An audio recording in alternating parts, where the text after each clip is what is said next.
I'm calling because I'm very concerned. We have some actual proof that a trucker may actually be transporting bird flu. We have a federal agent who is aware, who has taken the documents to many agencies, including New York State Police, the FBI in many, many states, infection control disease. And what this trucker reported was that he works for Department of Homeland Security. He's a Spanish man who is trucking an independent truck. He goes down to the corner of Broadway and Clinton in Albany, New York at the Department of Homeland Security facility every single evening for loads. He said there are Raymore and Flanagan's and J.B. Hunt trucks ahead of him loading, that he has taken loads from a silo above Glens Falls. His truck actually was lowered into the ground into a silo. When the truck came out of the ground, he was given a shot in his arm told to protect his family. He transported iced, refrigerated loads to the Pentagon, Baltimore, Maryland, Tucson, Arizona. He was told that he told the federal investigator how he's getting paid through the Bank of America with a number. He walks up to a window. He presents his number. He is taken to a back room and paid in cash. He showed the federal agent $100,000 worth of receipts because he gets $5,000 per load, and he's done as many as 3 loads per day. Okay, now, wait, let me just stop you right here because this is amazing information, to say the least. Now, perhaps he is transporting vaccines, refrigerated vaccines. Is that a possibility? Anything that has to be iced either has to be an antigen or an antibody. That's all we know. But we know that they gave him a shot to transport it, that they told him it was to protect his family, that it is obviously something that has to be kept refrigerated. He did one load for a complete week to Tucson, Arizona and back, but the amount of money that they're paying him under the table through Bank of America, only loading at night. They call him and they ask him to come down to meetings at Department of Homeland Security at 3 o'clock in the morning. They'll ask him how he's doing and send him back home and say, fine, you're okay, go back home. He has other truckers. He knows of a trucker with a 53-foot bed unit that took a missile type. He was able to see his load, and that was taken out to Phoenix, Arizona. He was given $18,000 to truck that load 2 times. It was 80 tons, and he blew his brakes. The Department of Homeland Security took care of it. He also has been to 2 silos. He's been to many cities with his loads. He's continuously working for Department of Homeland Security, and they are relocating him since the federal agents and the state police were notified. We were notified that he is being relocated to Tucson, Arizona, at a base 15 miles below Tucson. And okay, now, let me just ask you, Mary, how did you come upon this information? I can't say.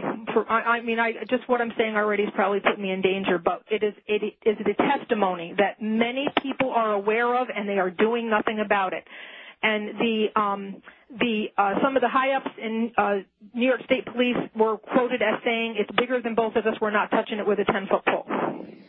Oh, my goodness. Wow. And we were told that there were retired New York State troopers that are getting paid 2 and 3 times their salary, that are the tail cars. They're actually in vans in back of these Raymore and Flanagan trucks in these transports, and they are within a mile behind them. So if you ever go down the New York State Thruway and look at these double Raymore and Flanagan trucks that are going west towards Syracuse, which is the CIA front, what they are doing is they have those tail cars in the back, and from what I understand, those are retired state troopers that are escorting those loads. Okay, stay right there because we've got a 4-minute break coming at us. She's given us a lot of facts supporting this. Mary, what do you think all of this means? He actually gave testimony to the names of the people that are running the show. There's a retired 3-star African-American general that's in Albany that's there late at night when he does his pickups. There's another guy named Fatah who is Muslim. There are many white suits. All the truckers, not just him, he named 5 of them, are being paid through Bank of America with their independent numbers. He has a uniform that he wears, which is a light blue shirt with buttons down the front, short sleeve. It says Eastern Connection with a red and orange sewn insignia on the shirt. He has to wear black pants and white sneakers, or they do not allow him to the facilities. He is not allowed to stop the truck once they start it to urinate. They have to either go in urinals or pee in the truck. They are at the end of their transport. They are given a white bag by Department of Homeland Security that they have to put all their belongings in. They are not allowed to chew gum in the cabs of the trucks on the transports. They are escorted when he's been to the Pentagon. There have been people with 45s around their waist in plain clothes that have met the trucks, and also on the slips that he gets paid. His slips say 30 Carner Road, Albany, New York, to 11 Wards Lane, Menands, New York. And he stated that he has been to neither of those locations, but every single one of his trucking slips for which he gets paid says those addresses. Okay, say that again. 30 Carner Road, Albany, New York. How do you spell that? Karner. Mm-hmm. 30 Carner Road, Albany, New York, to 11 Wards Lane, Menands, New York. How do you spell Menands? Menands.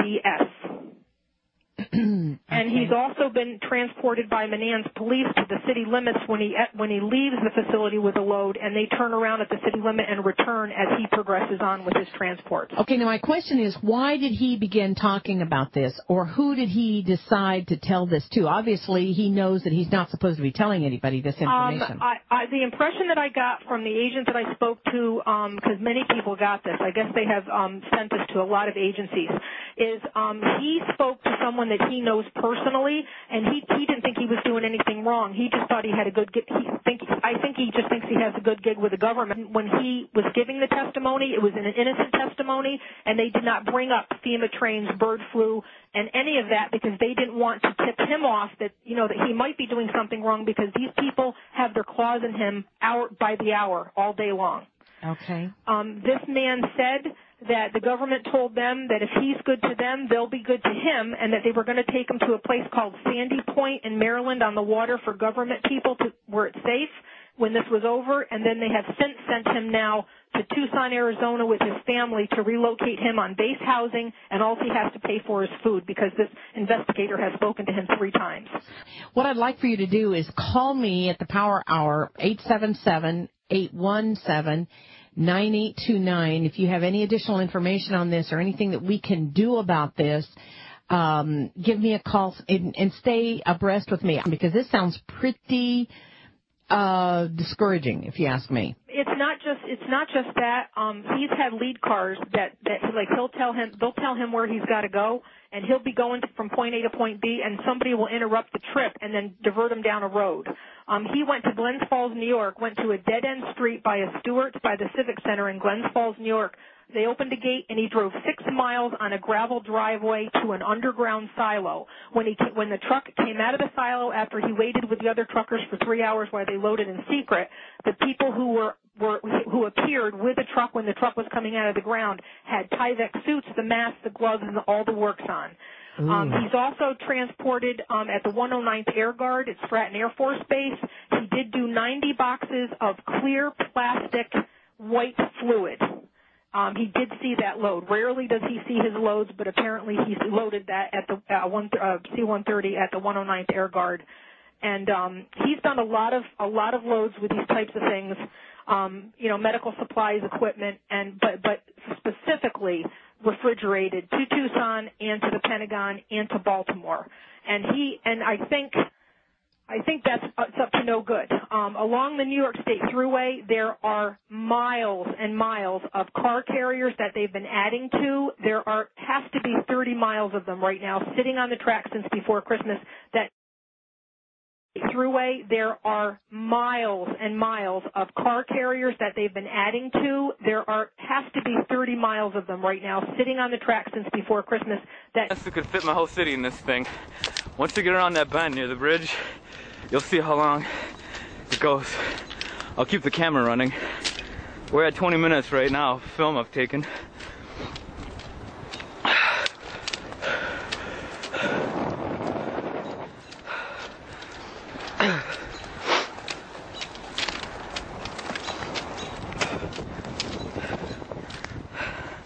Alright, I'll try to start jogging.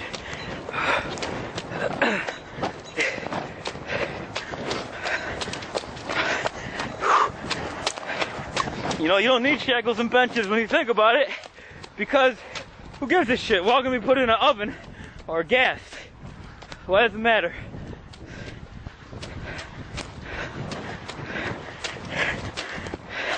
Maybe that's what they're planning. I don't even care.